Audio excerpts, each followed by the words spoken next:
Good evening and welcome. Tonight we will be going over the history and geography of Bahr el Gazel in Chad. Now let's start by zooming out so you can see exactly where we are in the world. I'm sure most of you aren't even sure where Chad is located. Maybe some of you didn't even know that Chad was a country. So Chad is located here in northern Central Africa. I guess it's technically North Africa. And that most of Chad is composed of the Sahara Desert and some of the most beautiful landscapes in the Sahara up there in the Tibesti Mountains. But we are not in that area. We are down here in this very dry desert, almost kind of like almost grasslandy areas along the water here in central Chad. As you can see, southern Chad heads into more of the Central African rainforest there. So the region between the Sahara Desert and the rainforest is known as the Sahel. So I know when you picture the Sahara, you think of just sand dunes as far as the eye can see. Stereotypical sandy desert. But the Sahel is not quite that. The Sahel has a lot more life to it, a lot more plants, a lot more wadis you can see here. Talk about that in a minute. But also like the Sahara, it is teeming with various nomadic tribes. Not so nomadic recently, like as in the past maybe 30, 40 years. People are starting to settle down. But since, the beginnings of these communities, they've been mostly nomadic. The main people group here in Bahr el Gazel are known as the Tubu, who are also sort of nomadic herders, but they also did a lot of farming in the various oases, and they also mined salt. Not very typical for northern African nomadic tribes to also be miners. I haven't heard that before. Maybe it's not. Maybe it's more common than I think, but I haven't heard of it before these people. They speak a language. Let me check my notes. I'm in the dark. Make sure I say it right. It is called Dazaga. And the interesting historical fact about them is that,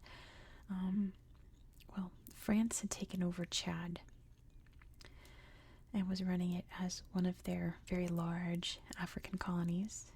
I believe it was part of Niger and maybe Mali, Sudan. I think it was West or French Sudan is what it was called, French Sudan. In 1953, the French managed to convince the Tubu to outlaw slavery. So slavery in their culture wasn't what you're thinking, the typical slavery of, kidnapped in Africa and forced onto ships, forced to work in plantations. The slavery in this tribe was more like a caste system, in that, you had families and then you had their servants, and the children of the servants became the servants of the next generation of the family, and so on and so forth. So it was very ingrained in their culture. So it was officially outlawed in 1953. It's believed to still be practiced to an extent to this day, but they're not considered slaves. I wonder if it's more like they're free to go if they want, but if you want a job, there you go. So I told you I'd talk about this wadi. This is the Bahr el Gazel Wadi, and I believe it flows from Lake Chad, maybe into, I'm not sure. If it flows into it, then I'm not sure the source. You can see some salt up there, right? But this is Lake Chad over here, which is very sad today because Lake Chad was once like this big. Like N'Djamena here was on its coastal shore. And this is all it is today, just because this water has been drained out. So I think it flows from Lake Chad. But it is a wadi. A wadi is a temporary river. So only in certain times of the year does water flow through here. And obviously that creates oases where people can harvest dates and other kind of Saharan deserty crops there. You can see some water here. Flowing all day, a little crooked, like a little snake. And creating this really interesting landscape here. Surely formed by the winds and the irregular flow of the water. Now the slideshow here, most of these pictures are not from this region, but I'm pretty sure the first two on here are. So you can see this little marshy area with some reeds growing there. And some cool dudes all dressed for what looks like maybe a camel sale. Or maybe even a little festival where all the camels are all laid out. The capital city is right here. It is Musoro. And we'll look at some of these pictures. Oh, I think some of these aren't from Musoro either, but you can see a bunch of camels lined up. Big water tower, very important. They're on the football pitch, which I'll show you in a second. Chad's flag there. So here is the capital, Musoro, by far the largest city here. You can see this kind of looks like maybe some sort of farmland up here. But lots and lots of housing, and you can see here is where they play football, or in America we call it soccer, of course. You can see them there. Big storm coming there. All gathered around. There's the team taking their team photo together, and that must be where people get to watch the games. Looks like it was a little broadcast there, maybe a little news segment. And that's really the only slideshow in this whole town. You can see the airport here, or lack thereof. And I guess technically you could land your airplane there. It's just there's a slideshow here. That is definitely not pictures from here.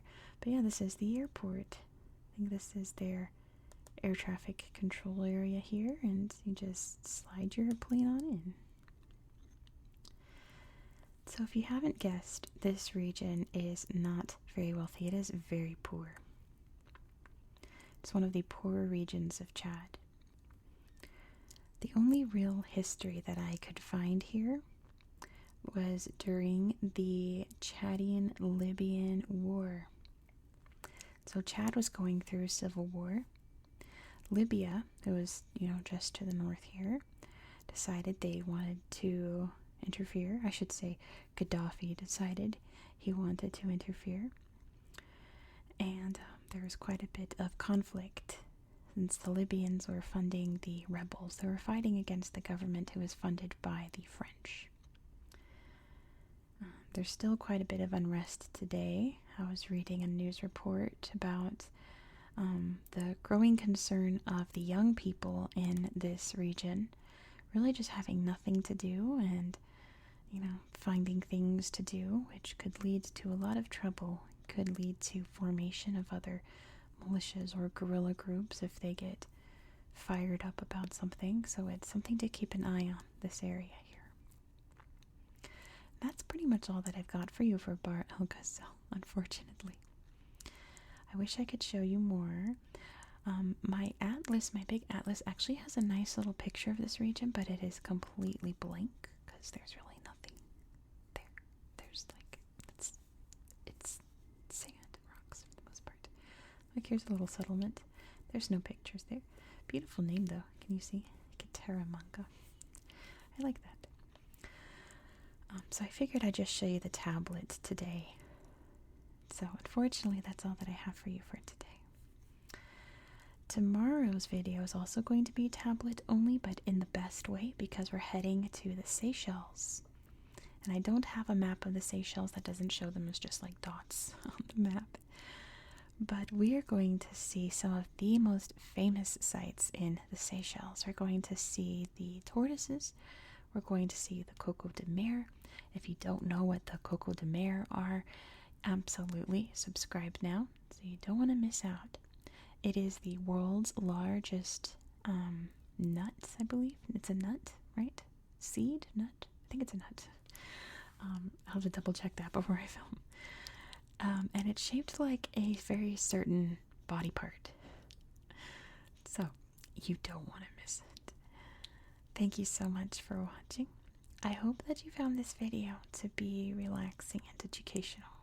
I hope that you have a good night. Good night.